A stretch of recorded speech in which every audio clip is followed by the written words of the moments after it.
देशातील 5 राज्यांच्या निवडणुका पार पडल्यानंतर देशावर मोठं आर्थिक संकट ओढवलं आहे. अर्थव्यवस्थेला सावरण्यासाठी देशातील सर्व आजी-माजी लोकप्रतिनिधींचं मानधन 1 वर्षासाठी गोठवण्यात यावं, अशी खळबळजनक आणि महत्त्वपूर्ण मागणी महाराष्ट्रातील ज्येष्ठ नेते आणि माजी राज्यमंत्री सुबोध साहूजी यांनी केली आहे. या संदर्भात त्यांनी थेट पंतप्रधान नरेंद्र मोदी यांना पत्र लिहिलंय आणि देशाच्या हितासाठी हा कठोर निर्णय घेण्याचं आवाहन केलं आहे.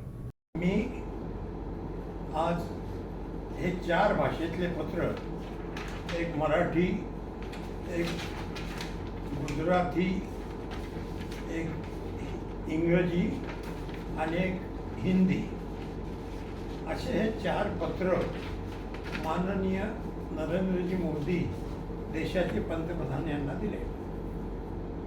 त्याचा आशय असा आहे, 5 राज्याच्या निवडणुका घेतल्यावर देशात आलेले बिकट आर्थिक संकट, देशावर आलेले बिकट आर्थिक संकट यामध्ये आपण जे 1 वर्षाच्या उपाय सुचवले, भारत देशातील आपण व राष्ट्रपतीसह सर्वांनी आजी माजी लोकप्रतिनिधींचे 1 वर्षाचे मानधन गोठवले तर भारत सरकारच्या ढासळलेल्या अर्थव्यवस्थेला फार मोठा हातभार लावू शकतो व सहकार्य होईल.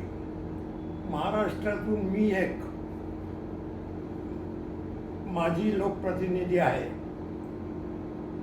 आपण व राष्ट्रपती सहित सर्व आजी माजी लोकप्रतिनिधींनी सोबत माझेही मानधन 1 वर्षाकरता गोठवण्यात यावे, देशाच्या ढासळलेल्या अर्थव्यवस्थेला हातभार लावावा, हीच प्रांजळ इच्छा. कारवाई शीघ्रगतीने कळवावी.